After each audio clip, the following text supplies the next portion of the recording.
Hi అండి, welcome to our channel. ఈరోజు వచ్చేసి డిన్నర్లోకి ఏం చేయాలో అస్సలు అర్థం కాలేదు. ఇంకా ముందు ఫ్రెష్ అయిపోయి వంట రూమ్లోకి అయితే వచ్చేసానమాట. మా వారిని అడిగాను అనమాట, ఏం తింటారు ఏంటి అని. ఇంకా చపాతీ అడిగారు. ఇంకా చపాతీలోకి ఏం చేయాలో అర్థం కాలేదు. ఇంకా క్యాబేజ్ అయితే ఉంది ఇంట్లో, క్యాబేజీ కర్రీ చేద్దామని నాకు ఐడియా వచ్చేసింది అనమాట. ఫాస్ట్గా అయితే చేసేద్దాం, ఒక నిమిషం కూడా లేట్ అవ్వకుండా చేసేద్దామని ఇంకా నేను ఫిక్స్ అయిపోయానమాట. ఇంకా ఎక్కడ కూడా స్కిప్ చేయకుండా చూడండి. వీడియో నచ్చినట్టు లైక్ చేయండి, షేర్ చేయండి, సబ్స్క్రైబ్ చేయండి.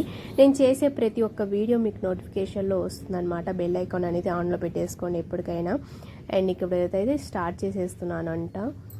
ఇప్పుడు నేను ముందుగా తడిపి పెట్టేసుకున్నానండి. పిండి అయితే కొంచెం సాఫ్ట్గా ఉంటాయన్నమాట చపాతీస్. ఇక్కడ వచ్చేసి హాఫ్ గ్లాస్ నేను రైస్ అయితే కుక్ చేస్తున్నాను. ఇక్కడైతే నేను క్యాబేజీ అలాగే టమోటా ఉల్లిపాయ అనేది కట్ చేసుకొని పెట్టేసుకోవాలి. అక్కడైతే పక్కన అల్లం వెల్లుల్లి పేస్ట్ అయితే రెడీగా నేను పెట్టేసుకున్నాను. నేను ఎప్పటికప్పుడు పడ్డామన్నా నేను అల్లం వెల్లుల్లి పేస్ట్ స్టాక్గా పెట్టుకుంటానండి. ఎందుకంటే నేను ప్రతి ఒక్క కర్రీలో అయితే నేను యూస్ చేస్తాను. అందువల్ల నాకు ఎప్పుడు ఇంట్లో అల్లం వెల్లుల్లి పేస్ట్ ఉండాల్సిందే. ఇంకా ఇక్కడ వచ్చేసి అన్ని ఇంగ్రీడియంట్స్ని అయితే చూపిస్తున్నాను. ఉప్పు, కారం, పసుపు, అలాగే ధనియాల పొడి. ఇక్కడైతే నేను వాటర్ తీసుకున్నాను. ముందుగా ఇవన్నీ అయితే క్లీన్గా కడిగేద్దామని నేనైతే ఎక్స్ట్రా వాటర్ అనేది తీసేసుకొని పక్కన అయితే మొత్తం వాష్ చేసేసుకొని క్లీన్గా పెట్టుకుంటున్నాను. ఏంటంటే ఇంట్లో ఏదైనా తినాలి అనుకుంటే అప్పటికప్పుడు వేడిగా చేసుకొని హ్యాపీగా తింటే చాలండి. ఎందుకంటే వెదర్ కూడా ఇప్పుడు చాలా చల్లగా ఉంటుంది. చల్లగా ఉంటే తినబుద్ధి కావడంలో ఏది కూడా అప్పటికప్పుడు ఏదైనా వేడిగా చేసుకొని తింటే ఆ రుచే వేరు, ఆ టేస్టే వేరు అనమాట. అందుకే నేను మ్యాక్సిమం ఏంటంటే నైట్ పూటే ఎక్కువ చపాతీ చేస్తాను. ఆయిల్ ఎక్కువ అయితే నేను తగిలించనండి, లైట్గానే నేను పూస్తానమాట చపాతీకి. కొంతమందికి ఆయిల్ లేకుండా తినడం అలవాటు, నాకు కొంచెమైనా ఆయిల్ ఉండాలన్నమాట. అందువల్లే నేను ఏదైనా కర్రీ అయితే బాగుంటుంది చపాతీలోకి అయితే అని నేను మొన్నైతే బఠానీ కర్రీ చేశాను, అలాగే ఆలు మష్రూమ్ కూడా చేశానన్నమాట. ఒక్కొక్క రోజు ఒక్కొక్క డిఫరెంట్ వంట అయితే చేస్తూ ఉంటాను ఇంట్లో. నేను ఇక్కడ ఒకటి చెప్తానండి. ఎప్పటికైనా మనం ఉల్లిపాయ కోసేటప్పుడు ఇక్కడ చూస్తున్నారా బ్లాక్గా ఉంటుంది, అది అనేది క్లీన్గా కడుక్కోవాలి మనము. ఎందుకంటే అది అనేది బ్యాక్టీరియా అన్నమాట. ఉల్లిపాయకి అది కనిపించని క్రిములు అనేవి ఉంటాయండి. క్లీన్గా వాష్ చేసేసేయండి. అసలు ఆ నలుపు అనేది ఉండకుండా చూడండి మ్యాక్సిమము. అదంతా క్లీన్ చేసుకున్న తర్వాత ఈ వేస్ట్ వాటర్ అనేది నేను పక్కనైతే పడేస్తున్నాను. ఇక్కడైతే నేను హాఫ్ గ్లాస్ రైస్ అనేది ప్లెయిన్ రైస్ కుక్ చేస్తున్నానండి. ఎందుకంటే చపాతీ తిన్న తర్వాత కొంచెమైన రైస్ తినడం అలవాటు అనమాట, మరీ ఎక్కువ కాదు. కొంచెం కర్డ్ రైస్ అనేది అలవాటు, అందుకే నేను కొంచెమే చేస్తున్నానమాట. ఎందుకంటే ఎక్కువగా తినము, ఎందుకు వేస్ట్ చేయడం అనేది నేను లిమిట్గా చేస్తాను. అందువల్ల నేను ఎక్కువ పెద్ద పెద్ద బౌల్స్ పెట్టి వండను అనమాట. నాకు చిన్న చిన్న బౌల్స్ అంటే చాలా ఇష్టం అండి. చిన్న చిన్న గ్లాసులు అన్నా, లేకపోతే చిన్న చిన్న ఆట వస్తువులు అన్నా ఎంత ముద్దుగా ఉంటాయి అవి చూడడానికి. అలాగే నేను ఇంట్లో ఏదైనా చిన్న వస్తువులు తీసుకొని ముద్దుగా ఉంటాయని తీసుకొని పక్కనైతే పెట్టేసుకుంటాను. అవి అయితే వండేదాకా నా మనసు ఊరుకోదన్నమాట, అంత ఇష్టము. అలాగే ఇంకా పక్కనైతే స్టవ్ అయితే ఖాళీగా ఉంది. నేను ఇక్కడ క్యాబేజ్ అనేది మొత్తం సన్నగా అయితే తరిగేసాను.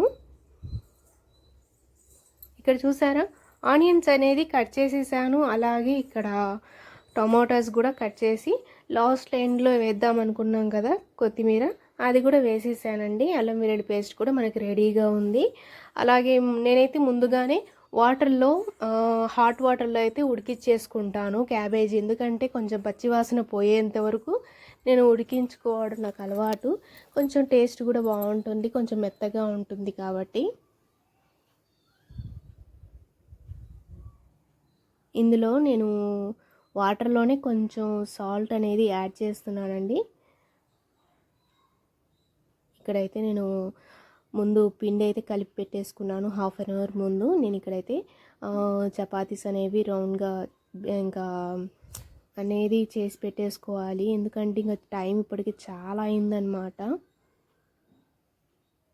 అందుకే నేను కొంచెం హడావుడిగా ఉన్నానన్నమాట. నేనైతే చాలా ఫాస్ట్‌గా మొత్తం పనులు చేసేస్తానన్నమాట. ఇంకా కిచెన్ రూమ్‌లోకి వెళ్తే బయటికి వచ్చేది మొత్తం పని అయిపోయిన తర్వాతే.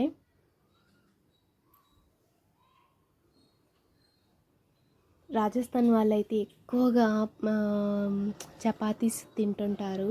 వాళ్ళకి లెగిస్తే ఇవే ఇంకా అలవాటు అనమాట. జొన్న రొట్టెలు అలాగే ఇంకా గోధుమ రొట్టెలు అంటే ఎక్కువగా మ్యాక్సిమం చాలా ఇష్టంగా తింటారు.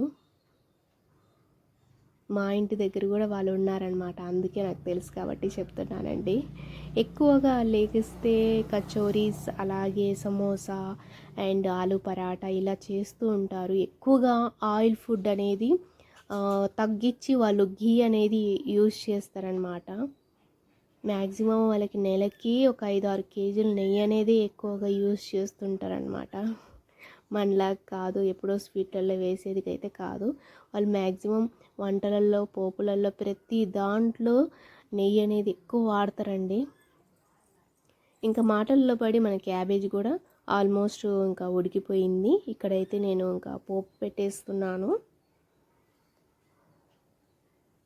ముందుగా నేనైతే ఆయిల్ వేసేసుకున్నానండి. కొంచెం హీట్ అయింది కదా బాయిల్. సన్నగా తరుక్కున్నాం కదా ఆనియన్స్, అవి అయితే వేసేస్తున్నాను. మార్నింగ్ 5 దగ్గర నుంచి మళ్ళీ ఈవినింగ్ దాకా ఈ వంటలతో విసుగొస్తుందండి. ఏం చేయాలో అర్థం కాదు. ఒకటి తింటే ఇంకొకటి తినరు. అసలు ఏం ఏం చేసినా కొంచెమైనా మిగులుతుంది. నేను ఎక్కడికి చూసి చూసి చేసినా కూడా మ్యాక్సిమం ఇంకా ఎంతో కొంత మిగిలిపోతూ ఉంటుంది. మళ్ళీ అది పడేయడం ఇష్టం లేక మళ్ళీ మధ్యాహ్నం సైడ్ డిష్లోకి అయితే పెట్టేస్తుంటాను. మీలో కూడా ఎంతమంది ఉన్నారు ఇలా మిగిలిచ్చి తినేవాళ్ళు నాలాగా కమెంట్స్లో చెప్పండి. అల్లం వెల్లుల్లి పేస్ట్ కొంచెం పచ్చివాసన అంతా పోయిన తర్వాత మనము బాయిల్ చేసి పెట్టేసుకున్న క్యాబేజ్ అయితే దీంట్లో యాడ్ చేసేసుకుందాం. కొంచెం సాల్ట్ అయితే యాడ్ చేశాను. అలాగే కొంచెం పసుపు, కొంచెం బాగా కుక్ అవ్వాలండి. కుక్ అయిపోయిన తర్వాత ఇక్కడ వచ్చేసి కారం అనేది మనకు ఎంత కావాలో, ఎంత తినగలుగుతామో అంతే వేసేసుకుందాం. అదంతా అయిపోయిన తర్వాత సన్నగా తరుక్కున్న టమోటాస్ అనేవి ఇక్కడ యాడ్ చేసేసుకున్నాం. ఇంకా ఇటు సైడ్ వచ్చేసి ప్యాన్ పెట్టేశాను. అలాగే చపాతీ కూడా రోల్ చేసేసి ఇక్కడైతే వేసేసానమాట. ఆయిల్ నేను ఎక్కువ ఏం పెట్టనండి, తక్కువే పెట్టేస్తాను. కొంచెం మెత్తగా ఉండాలి కదా, అది కాక మరీ గట్టిగా అంటే అస్సలు తినరు అనమాట ఇంట్లో. కొంచెం మెత్తగా ఉండాలి చపాతీ అని అంటారు. ఇంకా లాస్ట్లో అయితే కొత్తిమీర యాడ్ చేసేస్తున్నాను. చాలా బాగుంటుంది కాంబినేషను. ఇంకా ఇప్పుడు నా పని అయితే అయిపోయింది. ఇంకా భోంచేయడం ఒకటే లేటు. ఇంకా లాస్ట్లో అయితే ఇంకా ఎగ్ అయితే అడిగాడనమాట. ఎగ్ ఇంకా ఎందుకులే ఇంకా అన్నీ ఇంకా వేస్టేజ్ చేయడం అని నేను చెప్తే ఎక్కడ వింటారు అంతా. ఇంకా ఆయన చెప్పిందే ఇంకా నాకు ఎగ్ దోశ తినాలనిపించింది అనేసరికి మళ్ళీ వంట రూమ్లోకి వచ్చేసి మళ్ళీ ఆనియన్స్ అన్నీ కట్ చేసేసి లాస్ట్లో ఆమ్లెట్ అనేది వేసేసానండి. వేసేసిన తర్వాత ఇంకా తీద్దాం, ఇంకా ఆకలి వేసేస్తుంది నాకైతే విపరీతంగా అని చెప్పేసి ఇంకా మొత్తం తీసేసి ఇక్కడ పెట్టేశాను. చపాతీ అయితే చేసేసాను, ఆల్మోస్ట్ మొత్తం కంప్లీట్ అయిపోయింది. ఇంకా తర్వాత రైస్ అయితే పక్కన చూసారు కదా కుక్ చేసింది, రైస్ అయితే పెట్టేశాను. హాఫ్ గ్లాస్ వండేసి ఇక్కడ వచ్చేసి క్యాబేజీ కర్రీ, ఇక్కడ వచ్చేసి ఇంకా ఆమ్లెట్ అయితే కంప్లీట్ అయిపోయిందనమాట. ఈ మధ్యాహ్నం చేసిన కాకరకాయ వేపుడు ఉంటే అది పక్కన పెట్టేశాను. ఇంకా మా తమ్ముడు వాళ్ళు అయితే వస్తారని వెయిట్ చేస్తూ ఉన్నానండి. ఫైనల్గా అయితే మా తమ్ముడు వాళ్ళు వచ్చేసారు. ఇంకా వచ్చేసి నా బర్త్డేకి రాలేదని ఇంకా కొంచెం వర్క్లో బిజీగా ఉన్నారు. అది కాక ఇంకా వచ్చేటప్పుడు అయితే కేక్ అయితే తీసుకొచ్చాడు మా పెద్దవాడు. ఇంకా చిన్నోడు కూడా వచ్చేటప్పుడు స్వీట్స్ కూడా తీసుకొచ్చాడు. ఇంకా అమ్మ అయితే బ్లౌజ్ కటింగ్స్ అన్నీ ఇచ్చేసి వచ్చాను కాబట్టి బ్లౌజ్ పీసెస్ అన్నీ స్టిచ్ చేసి పంపించేసింది అనమాట. నిజంగా మా తమ్ముడు వాళ్ళు రాలేదని చాలా ఫీల్ అయ్యాను, కానీ నెక్స్ట్ డే అయితే వచ్చేసారు. కొంచెం వర్క్లో ఉండి రాలేకపోయారని చెప్పేసరికి సరే ఇంకేం చేయాలి. ఫైనల్గా అయితే నేను ఇంకా కేక్ కట్ చేసి ఇద్దాం అనుకుంటున్నాను మా వాళ్ళందరికీ. ఏమేమి తీసుకొచ్చాడు ఏంటి అని నేను ఇక్కడ చూపిస్తానండి. స్వీట్ అయితే తీసుకొచ్చాడనమాట. చాలా రకాల స్వీట్స్ అయితే మొత్తం ఒక బాక్స్లో అయితే తీసుకొచ్చాడు కాంబో లాగా. అండ్ ఇంకా అలాగే ఇక్కడ వచ్చే కేక్ అయితే చాలా అంటే చాలా టేస్టీగా ఉందండి. నిజంగా అంత టేస్టీగా ఉందన్నమాట. వచ్చేటప్పుడే మా ఊరు నుంచి అయితే తీసుకొచ్చాడు. ఇంకా అందరం కలిసి ఇంకా కేక్ అయితే నేను కట్ చేసి ఒక్కొక్క పీస్ అయితే ఇచ్చేసానమాట. ఈ వీడియో నచ్చినట్లు లైక్ చేయండి, షేర్ చేయండి.